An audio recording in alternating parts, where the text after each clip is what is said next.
There are always projects that distinguish the development of Fort Collins, what it is today and what it is going to be in the future. Over the last 10 to 20 years, the redevelopment of Old Town Square, the development of Timberline, Bucking Horse, Jessup Farms, North College, that development, Harmony Corridor, you've got the DC Oaks, all of the shopping centers, the Front Range Village. You've kind of got the duds of the last 10 to 20 years with the Alberta redevelopment of the mall, and then the Max Transit that still really hasn't picked up legs. But today's video is going to talk to you about projects that are either currently happening or going to be happening over the next 5 to 10 years that's going to shape what Fort Collins is and going to be. So stay tuned as we discuss what these developments are and what they might look like and how they might shape Fort Collins. My name is Patrick Soukup. This is the Living in Fort Collins YouTube channel. Thank you for joining me. If you're new to the channel, consider subscribing, and at the end of the video, if you've enjoyed the content, give it a thumbs up and share it with somebody. Now, we are licensed real estate agents in the state of Colorado, so if you're considering a move or relocation, give us a call, text, or email. We would love to assist you. Now, without any further delay, let's jump into today's video, the developments that are shaping Fort Collins now and into the future. Let's go. Now, as we were discussing, there's been some pretty decent developments over the last 10 to 20 years, but in reality, the majority of all the development's been happening in Timnath or Johnstown or Greeley, kind of that I-25 US 34 corridor. Not a ton of projects have, or at least projects of a size that really will shape the future. And there has been a project that's been going on over really the last 5 years or so that would shape how the northeast of Fort Collins is shaping up. And that's Montava. I mean, potentially 30,000 new residents over the next 20 to 25 years. That's the size of Windsor. And a project like that could really change the dynamic of what northeast Fort Collins looks like. But we also thought about what other projects could do something similar to Fort Collins, kind of reshape, redevelop, kind of change kind of the dynamics within Fort Collins. And so today, let's jump into our first project, which is the Glade Reservoir. Now, the Army Corps of Engineers has already basically approved this project. So as much as there's been kind of contention, it seems as though this reservoir is going to be built. Just north of Ted's Place, there's going to be a 5-mile stretch of US 287 that's already been approved by CDOT to be relocated east of that ridgeline. And there's gonna be 170,000 acre feet of reservoir on the north side of town. And with this will come activity, I'm sure development, recreation, and it's very accessible. So LaPorte, North Fort Collins, this Glade Reservoir could really change the dynamic of the northwest side of Fort Collins, north of Fort Collins and LaPorte. Now, we've already talked about Montava, but this is nearly a 1,000 acre development spanning over the next 20 to 25 years. There's gonna be commercial, residential, schools, this kind of live, play, work area on the northeast side. It really change the dynamic of the infrastructure on that side. You've got Mountain Vista Road, you've got Turnberry, you've got Country Club Road that it could all see significant changes. And you've already got the Saunders development, Saunders East, Saunders West, you've got kind of the Country Club Reserve. So this northeast area is really going to see a significant amount of change. Close to the Budweiser Brewery, this area has kind of been pretty dead as far as activity. You drive through there to get north to Douglas Road or to the Country Club, but otherwise it's been more of a through street. But very quickly, it could change into a city center on its own. As we discussed, it could be home to 30,000 people in the next 20 to 30 years. And we're starting to see shovels in the dirt, activity going, the first phases really under development. Now we're gonna see the North College Avenue continue to change and transform, both for the good and potentially some kind of obstacles in its future. This has been an area that a lot of money has been poured into. Condos developments east of Jax. You've got the King Soopers development on the north side just before Highway 1. But we're gonna see that Albertsons that's been vacant for the last 10, 15 years be bought out and redeveloped. You've got the memory care facility where they raised the Taco John's that was just kind of vacant there on Cherry, and this huge development that's going to be brought in and have some memory care on the second, third, fourth stories. but great ground level retail. I think about 19,000 square feet of retail right there. You've got the Cherry Street apartments, but you're gonna continue to see good, strong development along that North College Avenue. Now you will actually see a homeless shelter, close to probably 200 to 300 bed homeless shelter, 24/7 male homeless shelter on the west side of College Avenue near Hickory.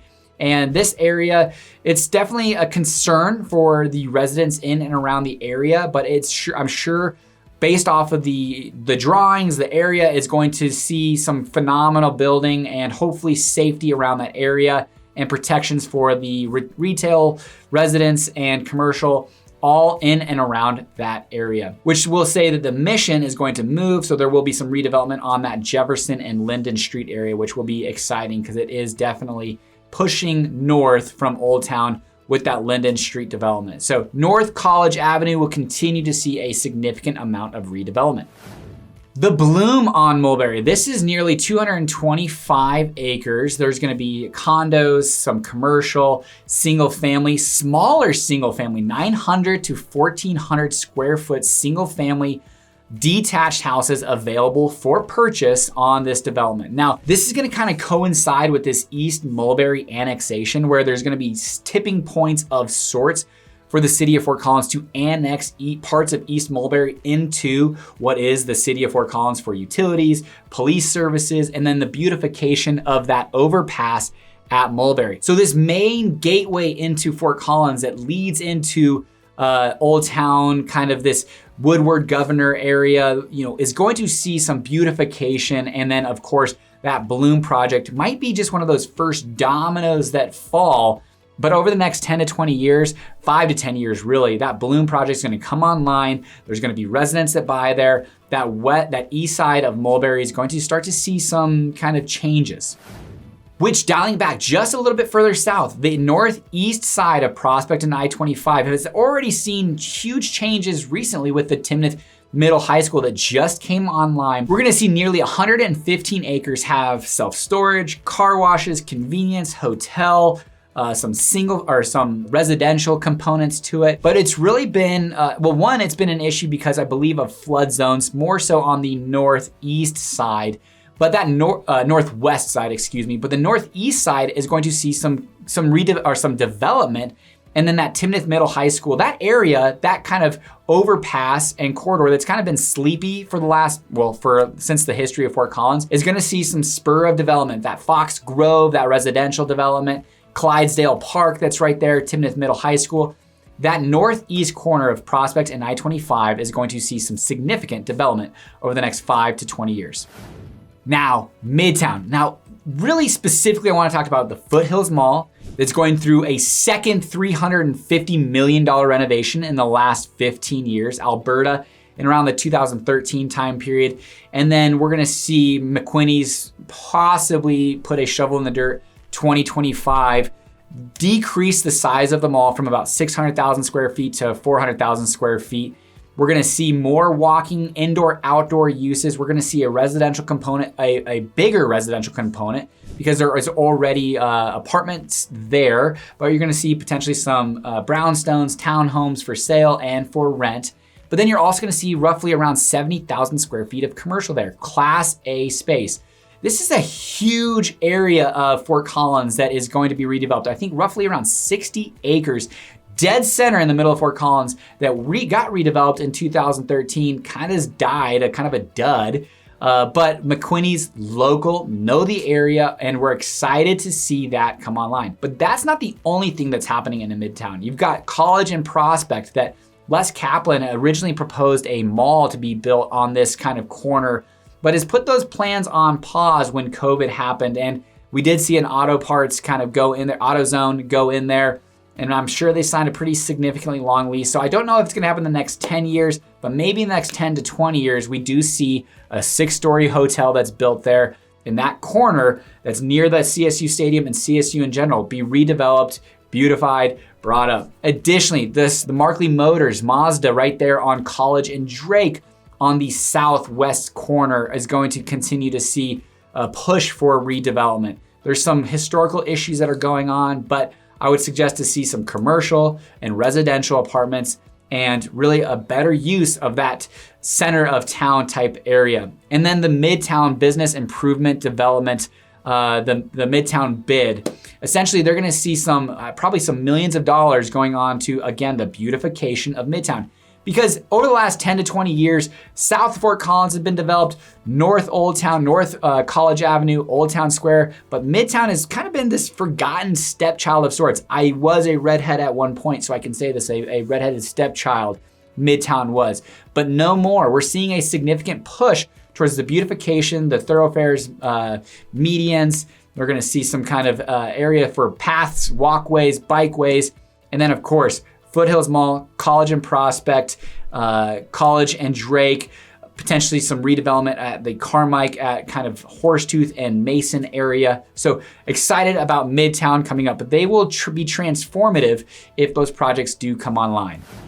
Now on the southwest side, that generally is pretty residential, heavy residential. You do have the Front Range Community College there, but really forever there's been the landfill, and it's going to come to its expiration and move to Wellington. Our new landfill will be in Wellington, but you'll see that southwest side not necessarily be so such a blight. You might see some parks there, residential spurring of development, a closed gap between Loveland and Fort Collins. Now, all of those projects are absolutely going to be transforming how Northeast Fort Collins looks, Northwest, Southwest, Midtown. Now, on the southeast side, we've seen a ton of development, and we're gonna continue to see that along that that Harmony corridor, that Harmony Tech Park.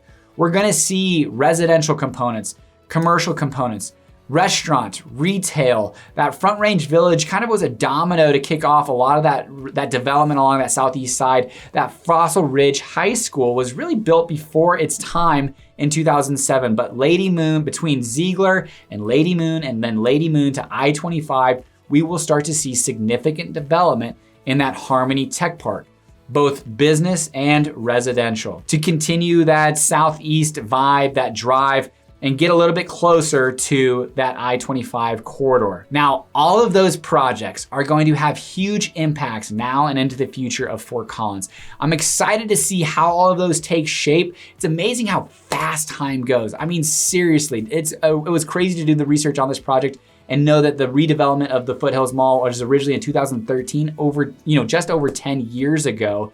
And it just seemed like a snap of the fingers, and it was just then. But that being said, over the next 10 to 20 years, these projects are definitely going to take shape in Fort Collins. Now, if you've enjoyed this content, if you're considering a move to Northern Colorado, there's been multiple videos about where you should buy, what you should do. But one of the first steps is reach out to us. Give us a call, text, or email. Myself, my team, we have worked with a ton of relocation folks. And if you're in the area and you're looking at moving out, we definitely know what's happening, what's making the properties and areas attractive to sell. Give us a call, text, or email. Thank you for watching, and until next time, take care.